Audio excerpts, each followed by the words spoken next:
Bonjour tout le monde, je suis Fouad Mehdi, je suis enseignant à la faculté des lettres et des sciences humaines de Meknès au Maroc. Ceci est le premier podcast d'une longue série qui va porter sur la littérature marocaine, en particulier la littérature marocaine de ce qu'il est convenu d'appeler aujourd'hui l'extrême contemporain. Alors évidemment, je voudrais préciser que je n'ai d'autre ambition que d'accompagner la production littéraire marocaine qui, depuis 3 décennies, connaît un essor sans précédent. Je m'adresse naturellement aux spécialistes, mais pas uniquement. Je m'adresse aux étudiants et plus généralement encore à tous les amoureux de la littérature en général et de la littérature marocaine en particulier. Alors aujourd'hui, à tout seigneur, tout honneur, je commence par la première œuvre de littérature marocaine écrite en français, Mosaïque ternie de Abdelkader Chat, écrite en 1930 et publiée en 1932. En effet, pendant longtemps, on a cru que la première œuvre de littérature marocaine était le Chapelet d'Ambre, recueil de nouvelles d'Ahmed Sfraoui, publié en 1949, et que le premier roman de langue française était La boîte à merveilles du même Ahmed Sfraoui, publié en 1954. En réalité, le premier récit marocain est Mosaïque ternie d'Abdelkader Chat, publié en 1932 aux éditions de la Revue mondiale, et heureusement pour les lecteurs marocains, réédité en 1990 aux éditions Wallada à Tanger. Le lecteur qui voudrait lire Mosaïque ternie comme un roman au sens classique du terme devra vite déchanter. Les événements racontés ne tournent pas autour d'une intrigue, avec des péripéties, des rebondissements et un dénouement. Les personnages ne sont pas dotés d'une épaisseur psychologique qui permettent de mettre en perspective leurs attitudes. L'unité de l'œuvre s'en ressent évidemment, puisque le récit est la mise en fiction de la vie de 2 familles, l'une de 2 familles marocaines, l'une bourgeoise, la famille Bennis, l'autre pauvre, la famille Alami, dont l'amitié constitue, pour ainsi dire, le fil d'Ariane, d'une œuvre présentant une structure somme toute lâche, sans événement central, qui puisse garantir la solidarité des événements constitutifs du tissu narratif. Cette appréciation mérite cependant d'être nuancée. Mosaïque ternie est un récit à la fois captivant et intéressant. Au centre du dispositif, Chat évoque l'histoire d'un couple mixte, celle donc de l'anglaise Edna Moreau et du marocain Ahmed Bennis. Au moment où Ahmed, commerçant de son état, est à Manchester, Edna, mère d'un petit enfant, Ali, vit à Tanger au sein de la famille Bennis, avec laquelle d'ailleurs elle s'entend parfaitement bien.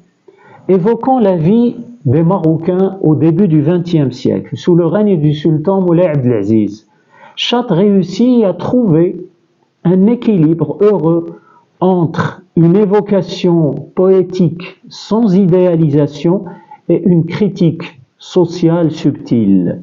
Le récit de Chat est intéressant parce qu'il renferme toutes les caractéristiques de la littérature marocaine qui se développera plus tard. D'abord, il annonce le cadre axiologique de cette littérature, autrement dit, le système de valeurs au sein duquel elle va se déployer. Pendant bientôt un siècle, la production littéraire marocaine interroge le statut de l'individu dans une société qui réduit considérablement la marge de liberté de ses membres. Ce qui est intéressant, c'est que avant Fouad El-Aroui, surtout avec méfiez-vous des parachutistes, Chat place la réflexion sur l'individu au cœur même du récit.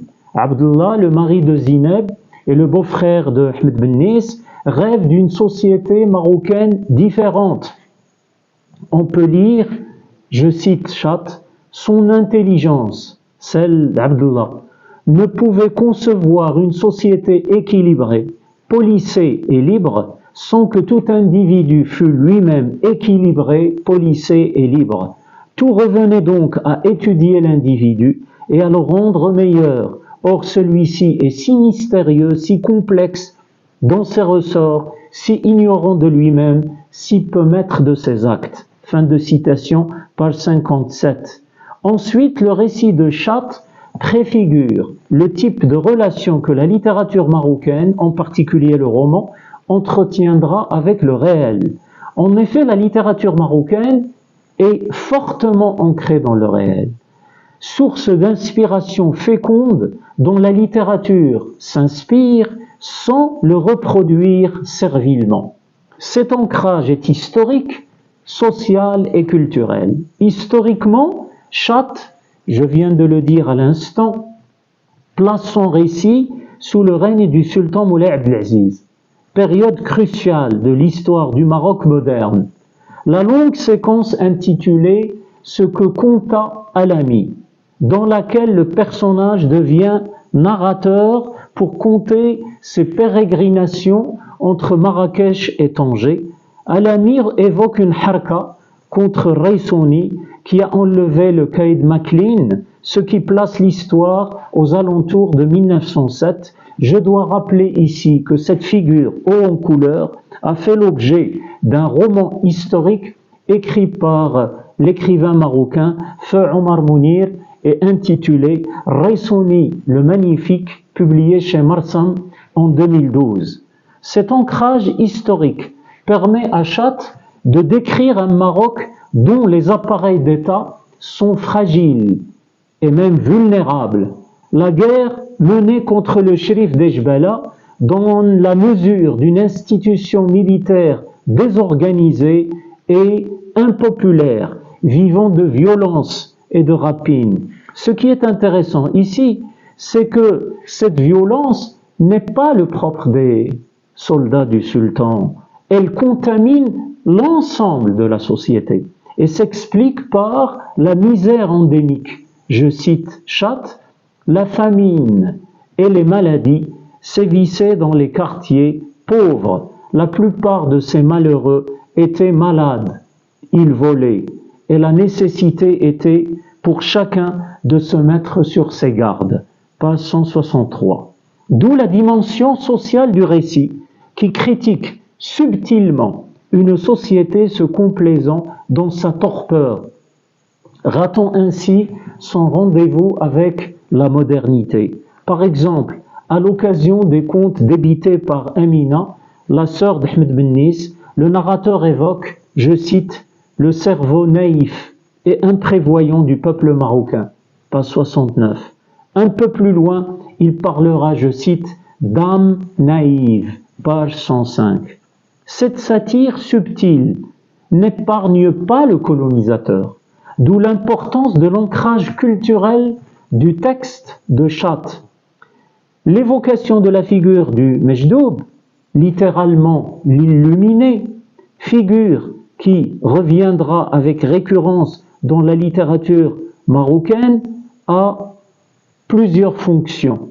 Il ne s'agit pas de les passer en revue toutes ici, mais je dois rappeler qu'il s'agit, moyennant la figure du Mejdoub, de l'illuminé, de réhabiliter la culture marocaine orale et partant de mettre en cause de manière oblique la supposée supériorité de la culture du colonisateur. Comment pouvait-il en être autrement dans un contexte historique dans lequel le lectorat est quasiment exclusivement français? C'est dans ce contexte qu'il faut replacer l'évocation de deux figures majeures du soufisme et de la poésie marocaine du Melhoun, c'est-à-dire cette poésie composée en arabe dialectal marocain et que Chat traduit en alexandrin, le vers noble par excellence. Il s'agit de Abdelrahman al-Majdoub, 1506-1568, et de Sidq al-Alami, 1742-1850. Cette évocation intervient dans le contexte d'une conversation entre Abdullah et son ami qui tient un magasin de commerce mitoyen et qui a pour objet, je cite Chat, l'influence des Européens au Maroc. Page 53. Citation. Ô toi, déçu par la génération nouvelle, je viens te conseiller, ne te fais plus d'amis, ne te fais plus d'amis. Les langues humbles tournent comme une crécelle et la conscience des grands se fie au Roumi. Page 54. Ces vers de Sidq al-Alami répondent en écho à ceux de Al-Majdoub. Je cite, « Ce peuple a la conscience aveugle, son cœur est sec dans les moments suprêmes. De la mort, de la séparation, malheur à ceux qui les sauveront, ils ont vendu leurs fils aux étrangers. » Page 54. La référence aux colonisateurs est à peine voilée. Chemin faisant, comme je le disais, sans verser dans une idéalisation naïve et béate, Chat suggère la richesse de la culture marocaine, une culture profondément ancrée dans l'histoire. Merci de votre patience et au plaisir de vous retrouver pour une nouvelle